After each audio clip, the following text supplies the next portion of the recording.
the table embarrassed. Fix this right now. My mom screamed into the phone. Her voice was shaking, like her world had just cracked open. My name is Lauren Avery. I'm 31. And if you think you know how this ends, stay tuned. Because sometimes silence is the most expensive answer in the world. I was sitting in the departures lounge at JFK, sipping a cold iced latte, watching morning flights take off through the glass, when her calls started flooding in. 36 missed calls in 7 minutes. 2 hours earlier, she stood in the kitchen, arms crossed, telling me like a dictator assigning a chore. For your sister's birthday, 75 guests are coming.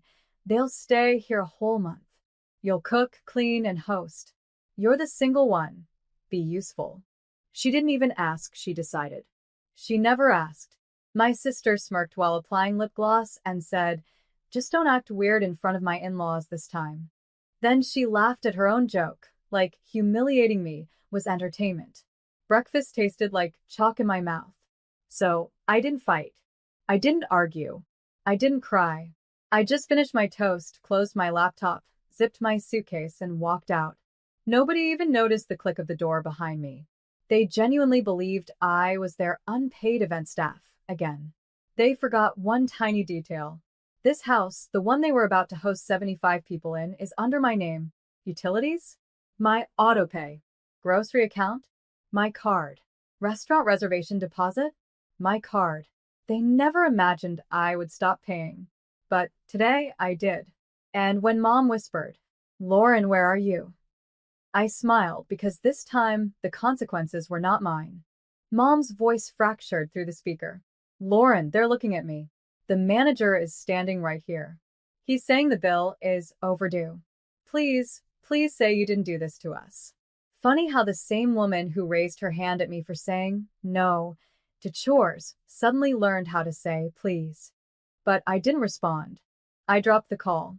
Because this moment, this exact humiliation was earned. Let's rewind to yesterday evening, the moment before everything snapped. They had a family group meeting about my money, while I was sitting right there at the table like a ghost. Mom said, "We shouldn't use our own cards. Lauren earns enough. Everything will go under her tab. She's obligated. We raised her." My sister giggled. Of course.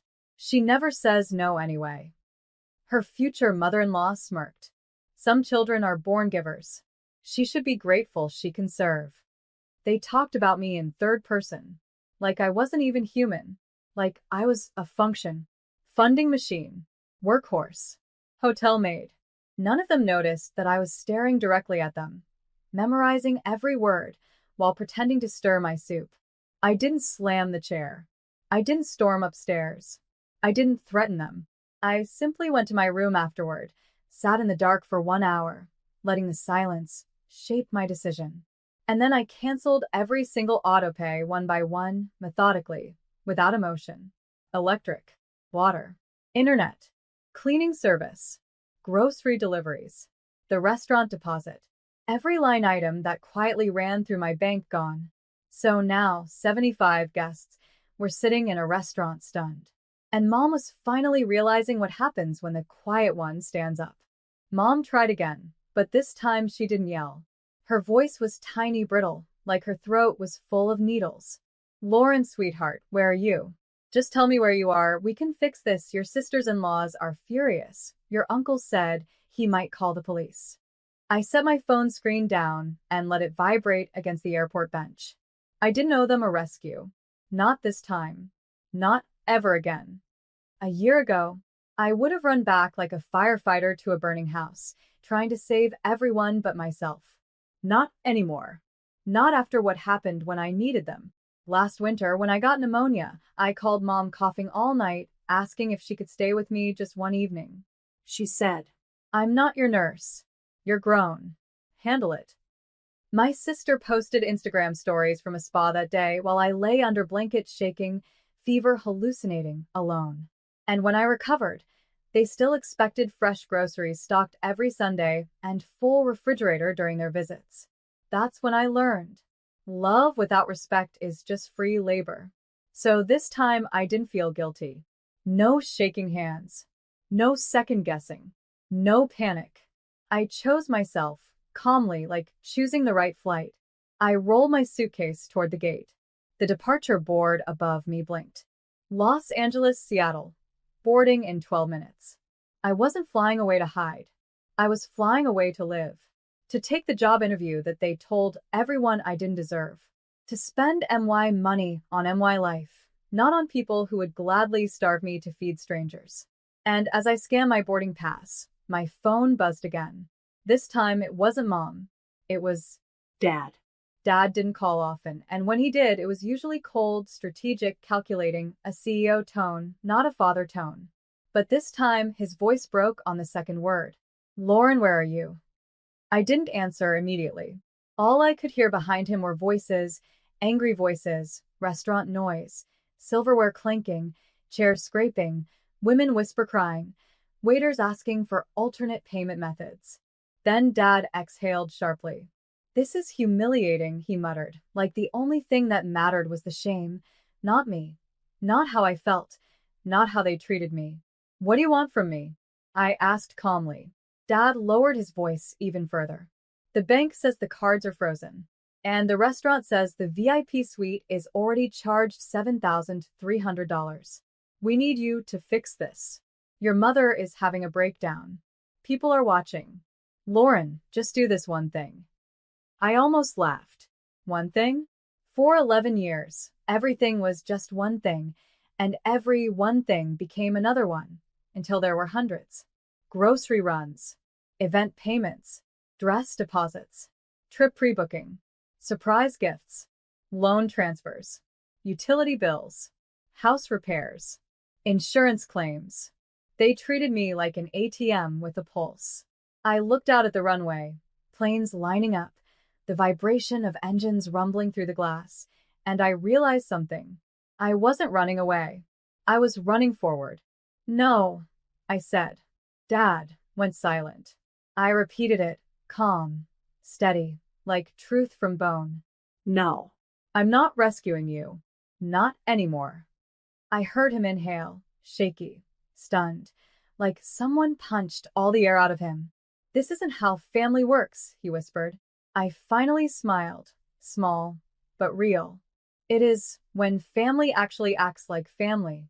Dad didn't respond, but I heard Mom in the background, a choked gasp, like she finally understood the math.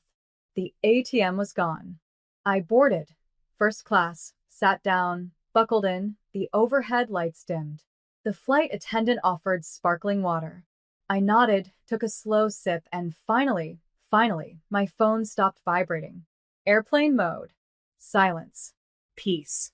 For the first time in years, the world wasn't clawing at me through a notification. When we landed in Miami, I turned my phone back on and it was like a bomb detonated. 162 missed calls, 41 voicemails, 83 text messages. All the same theme. Come back. Fix this. Your mother is humiliated. People are asking questions. Then one message from my sister. You just love ruining other people's special days. Pathetic. Funny thing? I didn't ruin anything. I simply stopped funding dysfunction. Big difference. I dragged my suitcase across the marble hotel lobby floor, checked into my room. Ocean view, blue water, gold sun, white sheets. Luxury. Peace. Breath. I sent one message to the family group chat, and I composed every word slowly with intention. Hi. I didn't block the cards, the bank did. They flagged the accounts because all transactions for the last 6 months came from MY salary. They froze it until the rightful owner, me, confirms future permissions. I left because I am done being the only adult in this family. Then, after a pause, the guests can pay their own bills. I am not responsible for strangers you want to impress. I hit send. Seconds later, 3 dots appeared. Typing. Then typing disappeared. Then typing again. Then nothing.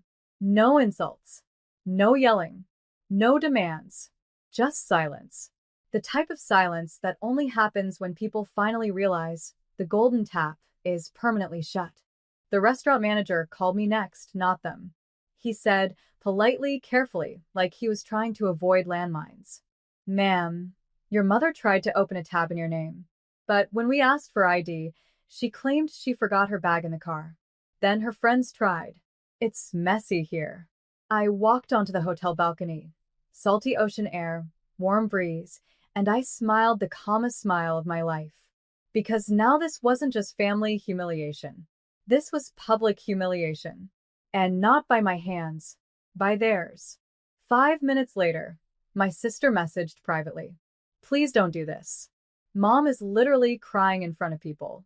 They're whispering. Everyone is watching. Oh, look. Now, suddenly, embarrassment matters. When it was MY embarrassment. When they mocked me in front of cousins. When they called me extra and said, you just seek attention? They loved it. They lived off the punchline of my humiliation. But today, they were the punchline. I replied with one sentence. Factual, not emotional. The bank froze the cards because they flagged suspicious financial exploitation. Not dramatic, not cruel, just the truth. And that sentence? Oh, that sentence sent them into absolute meltdown. Because exploitation is a legal word, not a family word. Then Dad tried the final manipulation move of all manipulation moves. We're family. This is not how things are supposed to go. And I responded the only way I've ever wanted to respond in my entire adult life. Family doesn't abuse the person who funds them. Read it again. Because that line hit them harder than any freeze notification ever could. That evening, right as the sun was dropping into the ocean, my phone buzzed again, but this time it wasn't texts. It was FaceTime. Mom. Dad. My sister. All three squeezed into the restaurant hallway, red-eyed, frantic, whisper yelling like hostages who suddenly realized they were not in control anymore. Dad tried to go calm, authoritative voice like he always does when he feels cornered. Sweetheart, listen, this is getting out of hand. The manager is saying they need a credit card or everyone needs to leave. They're threatening to call police. I sipped my iced lemonade and didn't say a word. Mom leaned in, mascara smeared. Just one card. Just one transaction. Don't embarrass the family. Please. She finally said the real word. Embarrass. I tilted the phone slightly so they could see the hotel view behind me, the infinity pool, the ocean, the night lights, the life I built without them. Then I said my calmest sentence of the entire story. You were the ones who told me last month that I only exist to serve the family. I took you literally. Since I don't serve anymore, you don't get to spend anymore.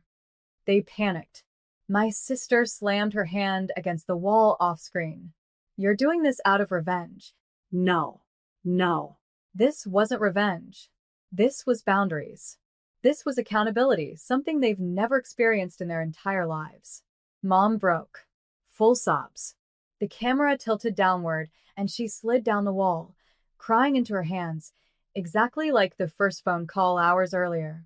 The manager appeared behind them, politely, professionally, and said, Ma'am, we need everyone to settle the bill or vacate the premises. They looked at me again, desperate. I ended the call. The next morning, sunlight came through my suite windows like a completely new chapter of my life had arrived. I ordered room service breakfast, opened my laptop, and finished the final transfer signatures for the scholarship initiative I chose to fund this year. Girls who actually needed support, not full-grown adults who weaponized entitlement as a personality trait. While I typed, my phone buzzed again, but this time, not for my family. It was the restaurant's legal department. They emailed documentation showing my parents tried to present a fake business card to cover the bill, then tried to convince the manager they were VIP partners. The restaurant rejected them and filed a fraud complaint. They CC'd me because the cards, the ones they used to leech from, were once tied to my corporate account. But now?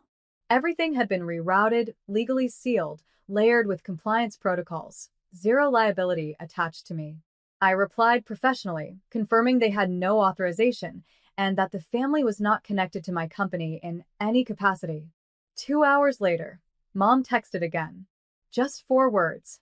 We need help. Please. I looked at that message for a long moment. No rage. No pain. Just clarity. Helping them now would not be love, it would be enabling the same cycle of entitlement they built themselves on.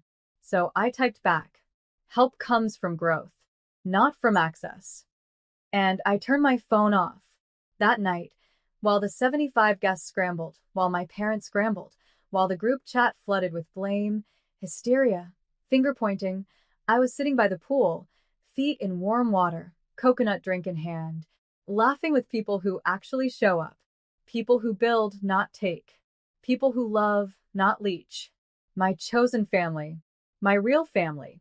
For the first time in my life, I finally understood. Blood does not define loyalty. Behavior does. And freedom doesn't start when they apologize. It starts